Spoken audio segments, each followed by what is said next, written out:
You should be grateful I even let you touch me. Most guys would kill for the scraps I give you, she said while I paid her rent. So I quietly cut her off. Now she's broke, blacklisted, and living with her mom. Hey viewers, before we move on to the video, please make sure to subscribe to the channel and hit the like button if you want to see more stories like this. Thanks. I never thought I'd be the guy writing one of these posts. You know the ones. Quiet guy, loyal boyfriend, puts in the work, gets blindsided by some wild betrayal that feels like a punch to the gut. Yeah, that's me. This all happened over the course of about a year, and even now, it still doesn't feel real sometimes. But I need to get it off my chest. Not because I'm bitter, but because I stayed quiet for so long it nearly drove me insane. Her name was Qley. We met at a bar 2 years ago. Not one of those loud ones with sticky floors and drunk 20-year-olds doing body shots. More like a relaxed lounge, live music, chill crowd. I was there for a friend's birthday. She was there with a girl who was clearly trying to get rid of her Tinder date. Qley had this kind of magnetic confidence. Witty, sarcastic, razor sharp with comebacks. She called me suit boy the second she saw me because I was still in business attire after a meeting. Said I looked like someone who does other people's taxes for fun. I laughed, and then I didn't stop. We started dating about a month later. She told me she was between jobs, but wanted to build a career as a freelance designer, digital illustration, visual branding, that kind of thing. She showed me her sketchbook. It was actually good. She was broke, but never acted like it. Always generous in energy, always trying to help others, even if she couldn't pay her half. I covered dinner. I covered Uber rides. Eventually, I started covering her half of the rent too, when she moved into my apartment after her lease ended. At the time, it didn't feel like I was being used. It felt like I was building something with someone who just needed a break. Things didn't fall apart overnight. That would have been easier. It was slow, like rot. After 6 or 7 months of living together, Qley stopped sketching. Her tablet gathered dust.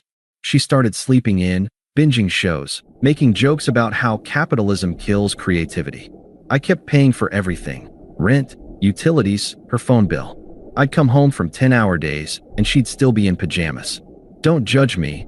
I'm manifesting, she'd say. But she was still charming. Still fun, still funny, at least with other people. Especially around her new creative friends.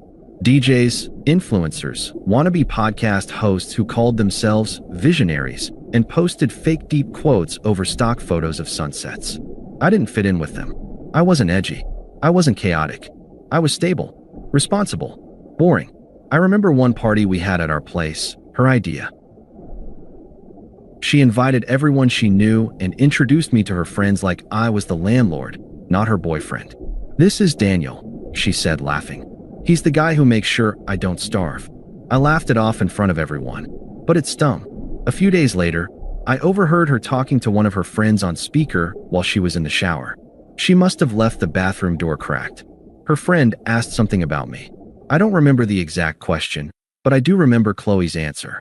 He's safe and boring, but he's useful, you know. My stomach dropped. I didn't say anything. Not that day, not the next, but I started noticing more. The way she rolled her eyes when I asked if she'd applied for gigs. The way she made fun of my Excel spreadsheets. The way she'd spend 45 minutes doing her makeup for some club night and 0 minutes doing anything remotely productive. The worst came during what I thought was going to be a real conversation.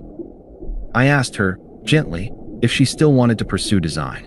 If she needed help planning a schedule, a client strategy, something. She sat on the couch, sipping wine she hadn't paid for, scrolling through her phone like I wasn't even in the room. You don't get it, she said flatly. I don't want to just do work for people. I want to inspire them. I nodded, trying to keep the peace. I get that, but inspiration doesn't pay rent. She slowly turned her head, smirked like I was a child interrupting grown-up talk, and said it. You should be grateful I even let you touch me. Most guys would kill for the scraps I give you. There was silence after that. She went back to her phone, and I went somewhere else entirely. Not physically, not yet, but in my head, that was the exact moment something snapped. Not in anger, in clarity, after she said that line. You should be grateful I even let you touch me. Most guys would kill for the scraps I give you. I didn't respond. Not in the moment, not even with a look. I just sat there, numb, and in that numbness, something in me clicked into place. Not the kind of rage you see in movies. Not heartbreak either. Just the realization that I had been giving everything to someone who viewed me as furniture. Something useful. Something replaceable. That night, I didn't sleep. She was snoring beside me. Snoring like nothing had happened. I stared at the ceiling for hours, going over every time I gave her the benefit of the doubt. Every bill I paid. Every time I excused the laziness, the insults disguised as jokes, the complete lack of gratitude. The next morning, I was calm. Too calm. I cooked breakfast for myself only. Packed lunch for work. Didn't say a word when I left. And that became the pattern. The silent exit begins. I didn't tell her I was done. I just started acting like I was done. First step, I opened a new bank account. Second, I canceled the joint credit card she always used to just grab a few things. When she tried to use it at Sephora and it declined, she texted me, "Hey babe, your card's not working?" I replied, "Not my card anymore." She didn't respond. That was the first time she knew something had changed. Next, I started moving things out slowly. My birth certificate, my childhood photos, my expensive headphones. One drawer at a time. A shirt here, a laptop charger there. She didn't notice. She was too busy planning a birthday weekend for her DJ friend. Too busy working on her personal brand, which, as far as I could tell, meant scrolling Instagram and reposting memes about cutting off low-vibrational men. The final move out 2 weeks later, I scheduled a Friday off work. She was asleep, probably hungover, when I packed everything that was mine into a U-Haul van. Took maybe 2 hours. Left the keys on the counter, and a note. Just one sentence. "You don't owe me anything. I just realized I owe myself more." I turned off my location sharing, blocked her on social, changed my number the next day. No big confrontation. No final fight. She didn't deserve one. I didn't ghost her. I just released her. The way you release something that's rotting in your fridge. No ceremony. No drama. Just gone. Aftermath. First ripples of panic that weekend. I stayed with a buddy from work while I found a new place. We grabbed drinks that night, and he told me I looked peaceful, not happy, not excited, just light. Like I dropped a backpack full of rocks I didn't even know I was carrying. 3 days later, Qley called my work phone. I didn't answer. She left a voicemail. Her voice was syrupy sweet. "Hey, I'm not sure what's going on, but I think we need to talk. Like now." I deleted it. Next day, she emailed. Subject line, "Seriously? Body, you think this is okay? You don't get to just walk out and act like I don't exist. That's emotional abuse, Daniel." Right. Now it's abuse. After she told me I should be grateful to touch her. After she drained my account like a parasite on vacation. I didn't respond. Mutual friends start reaching out by the end of that week. I'd heard from 3 of our mutual friends, most of whom were really just Qley's entourage. One texted, "Hey man, Qley's freaking out. She said you just dipped? WTF. Another called me a narcissist. You're really gonna do her like that after everything she's done for you?" I almost laughed out loud. What exactly had she done for me, besides consume my time, my energy, and my savings like it was her birthright? Still, I said nothing. Not a word. Because silence was finally doing the job my words never could. She starts to spiral. I didn't follow her on social anymore, but friends occasionally sent me screenshots. She posted vague quotes about betrayal. "Some people only support you when you're useful. Watch how quickly they disappear when you stop feeding their ego." No likes. No sympathy comments. Just 1 or 2 pity reacts. She DM'd me again a month later from a burner Instagram account. "I miss you. I didn't mean those things. I was scared. You made me feel too safe, and I confused that with boredom. Please talk to me." I didn't even open it. Closing this chapter, for now. That's where I'll leave this part. Because by then, the power had already shifted. Not because I got revenge. Not because I made her suffer. But because I had something she couldn't fake, couldn't post, couldn't manipulate. Peace. And she had to sit with the fact that she threw it away like it was nothing. It's funny. When someone's the center of attention for long enough, they start to believe silence is impossible. That people will always care. Always orbit. Always look back.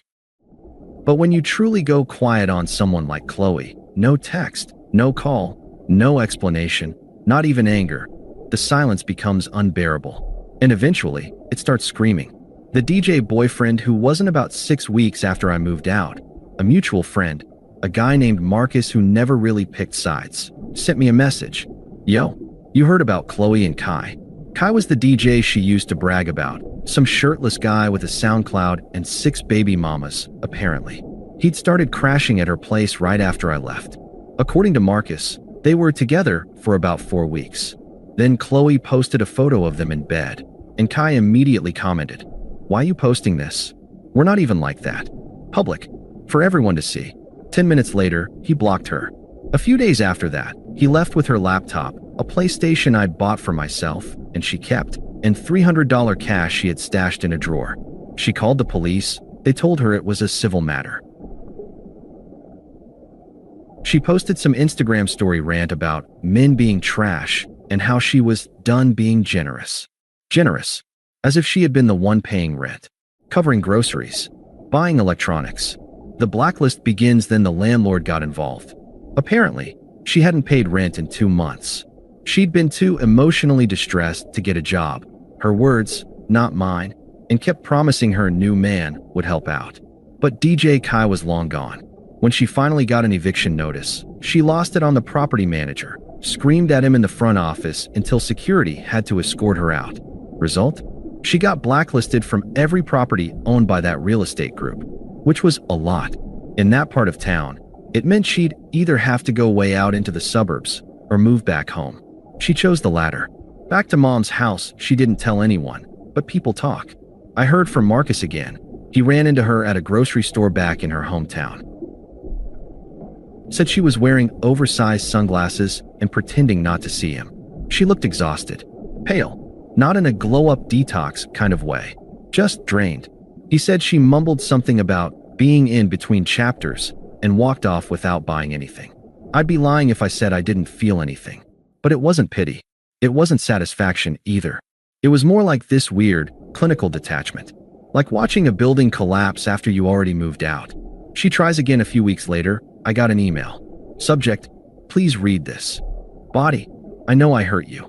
I know I said things I can't take back. I was scared. You made me feel too comfortable, too safe, and I pushed you away because I thought I needed chaos. But now I see what I lost, and I'm willing to do whatever it takes to fix this. Therapy, communication, whatever you need. I miss you. Please call me. I didn't reply. The next day, I got a message on Venmo. One sent with the note. Just want to talk. Blocked.